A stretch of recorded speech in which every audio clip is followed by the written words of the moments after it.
Last night I did something in a fantasy football draft that caused my entire chat to laugh at me, and that's with my 195th pick in my fantasy football draft. I selected a player that's typically selected within the first 4 rounds, and that's Deshaun Watson. And everybody laughed at me because the idea is that there is no way, shape, or form that this man is going to play in the NFL. And with the recent updates that I have for you guys today, we're going to come and try to deduce the question whether or not Deshaun Watson will play in the NFL this year. Now, before we get to the content, dude, there is no way, shape, or form this video is going to get monetized because of the content of this video, which is fine by me, but whenever YouTube can't make money on a video or demonetizes a video, they're more prone to not sending out that video to a brand new audience. And honestly, all I care about is getting people to watch my content. So if you could leave a like on this video, it could counteract that, because the more likes a video gets, the more it tells YouTube, hey, this is good content, show it to more people. In addition to that, we're giving away a PlayStation 5 or an Xbox Series X to a subscriber that turns on our notifications on this channel, and we're going to be closing out the Madden code giveaway on my Instagram this weekend. So make sure you're following on Instagram and Twitter to enter for a chance to win some Madden codes. Now that we got all that out of the way, break!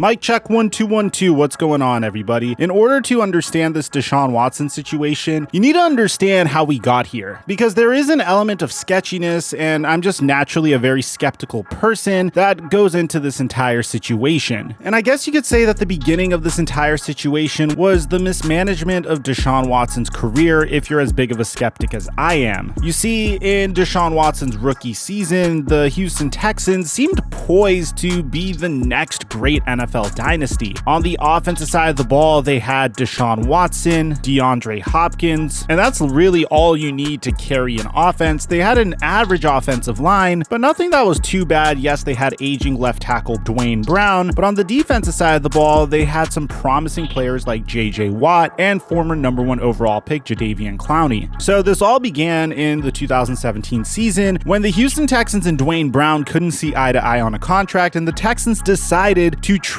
Dwayne Brown to the Seattle Seahawks in the middle of the season. Now, as a result, the left tackle is the most important position in football in regards to protecting your quarterback, which is why we all made fun of the Cincinnati Bengals when they opted to draft another wide receiver who's wide receiver number 4 on their depth chart over a franchise-altering left tackle like Penei Sewell. The result of this is in 2018, after a remarkable rookie season, Deshaun Watson was sacked 62 times, which is not really what you want a quarterback coming off of an ACL injury to deal with at his age 23 season. Despite this, the Texans were fairly successful. They went 11-5 in his second year, but it was clear that the Texans needed to do something to protect Deshaun Watson. Well, here's where the problems arose. There are very few head coaches in the NFL that are capable of both being a head coach and a general manager in the NFL. Maybe it's just both duties are very, very hard, and unless if you're some sort of maniac that eats, sleeps, and breathes football like Bill Belichick, very few people can execute it. Unfortunately, for the Houston Texans, they had a head coach that was also acting as their general manager once they fired their own general manager, and that was Bill O'Brien. And Bill O'Brien did have the right idea, but he just had horrible valuation of his players and his assets. So the very first move Bill O'Brien did in order to shore up the left tackle position was trading 2 first-round picks and a second-round pick for Laramie Tunsil of the Miami Dolphins, which was a very solid player,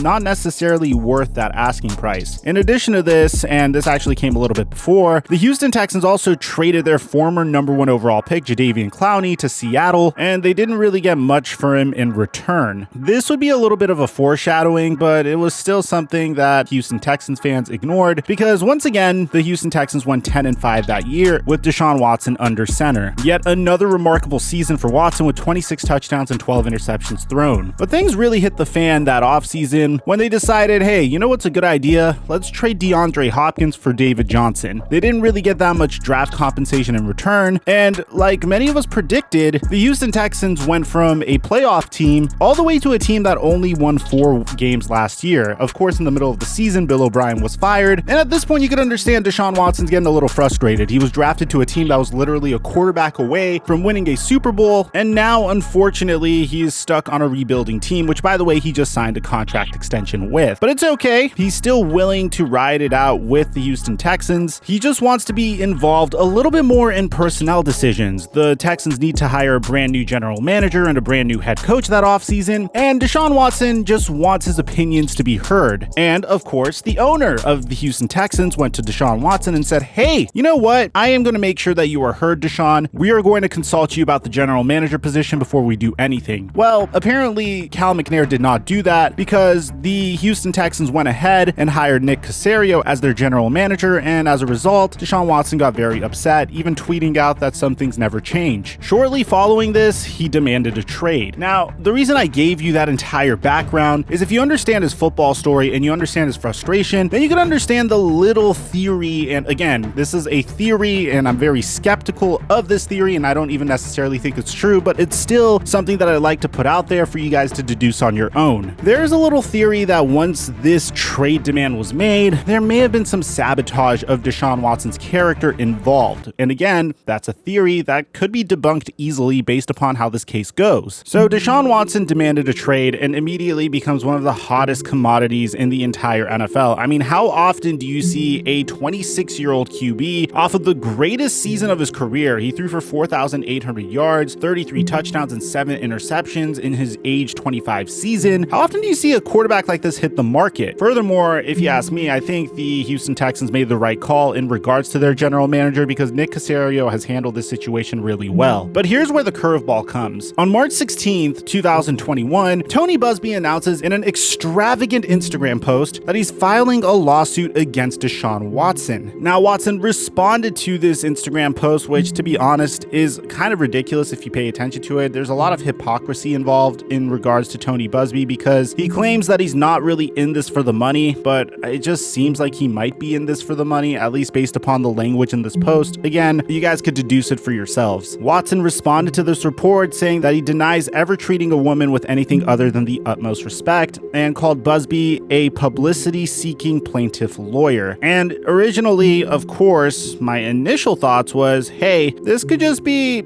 some sort of sabotage from the Houston Texans, which doesn't really make any sense. I don't know why any team would sabotage its own player, even if they were seeking a trade for him. But on top of this, what's really strange is Buzbee apparently was the late Bob McNair's owner, which was the original owner of the Houston Texans, so it's just something to bear in mind. Now, what's strange is this isn't just a single case. The next day, we hear 2 new cases filed against Deshaun Watson, and on March 18th, the NFL officially opens an investigation into Watson. 4 days after that, Tony Buzbee files 7 additional cases after holding a news conference in his Houston office, which brought the total case number to 14. The next day, Deshaun Watson's lawyer, Rusty Hardin, accuses a specific woman attempting to blackmail Deshaun Watson because none of the accusers' names were released to Watson's legal team, which at this point, when you're being sued by 16 people, I'd assume you'd want to know who's suing you. About a week later, the lawsuit also alleges that Deshaun Watson was deleting Instagram messages and is attempting to contact people who formerly provided him massages in an attempt to settle. Now, his lawyer denied this in a statement saying, like a lot of people, Deshaun Watson regularly deletes his past Instagram messages. That being said, he has not deleted any messages since March 15th, the day before the first lawsuit was filed. We categorically deny that he has reached out directly to his accusers in an attempt to settle these cases. Now, 2 days later, 18 different massage therapists come out and defend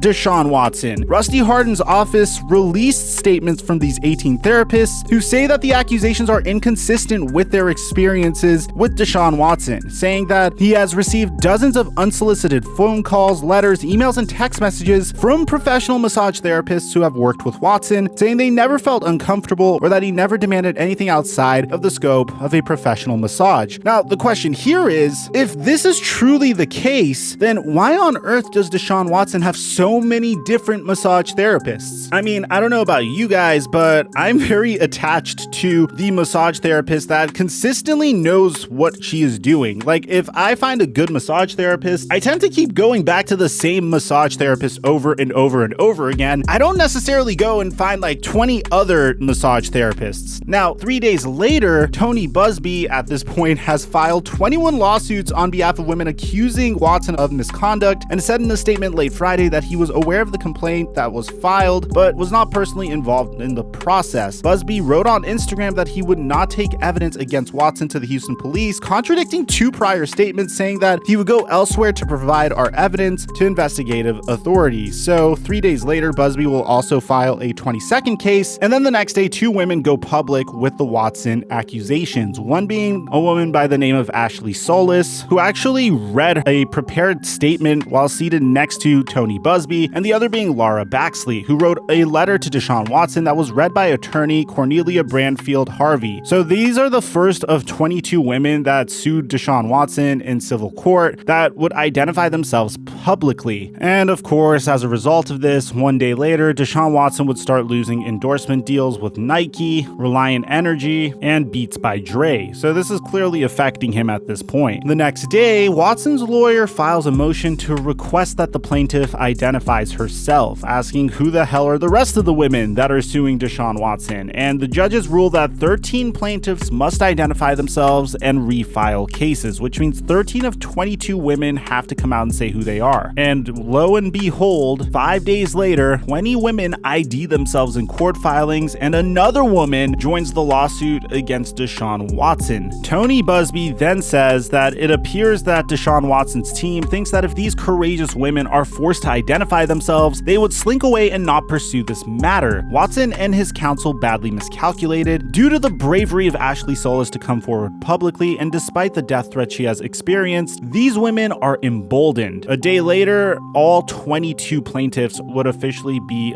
identified. The next day, Deshaun Watson would once again deny all these allegations in a 7-page legal response via his attorney, and 2 weeks later, Roger Goodell came out and spoke about the situation for the first time, saying that we take this very seriously and these allegations are very concerning to us. We're obviously following that and looking at that ourselves independently, and there are important steps that we will be taking as part of our personal conduct policy. When we get to that point, we will certainly make a decision. Now, here's where it gets a little interesting. Almost a month later, on May 21st, Cal McNair's attorney tries to mediate between the 22 women suing Watson and the legal teams for Watson. So this is interesting because where did this really come from? According to Athletic, Mr. McNair was aware that his personal attorney contacted both parties to suggest mediation. Mr. McNair has had no personal involvement in any of those discussions, and the Houston Texans had not had any direct contact with either party. Things get quiet up until July 26th, where 10 women came out and filed complaints against Deshaun Watson. 8 of the women are among the 22 who had filed civil lawsuits accusing him of misconduct. Deshaun Watson would report to training camp the day before on July 25th, even though he requested a trade. And then a few days later, on July 27th, the NFL says that there are no restrictions on Watson as the investigation continues. Now, this is where it gets interesting, because on August 13th, the NFL interviews 10 plaintiffs accusing Watson of misconduct and still holds that as of August 13th, there are no restrictions at all. Now, 5 days later, Deshaun Watson would meet with the FBI, but not the NFL. But here's where things get really interesting. Over the next couple weeks, Deshaun Watson's name would run rampant in trade rumors because, of course, this is the best time to trade for a quarterback and really acclimate him to a brand new system. And there are a number of teams that are interested. There even was a report about 2 weeks ago stating that Deshaun Watson's about to get traded to either the Panthers or the Dolphins. And obviously, as time progressed forward, both the Panthers and Dolphins pulled out of those trades because, well, the Houston Texans had too high of an asking price. The Philadelphia Eagles were also rumored to be interested, but they pulled out as well. Mainly because Deshaun Watson's fate is very, very interesting at this point. Despite being on the official roster currently,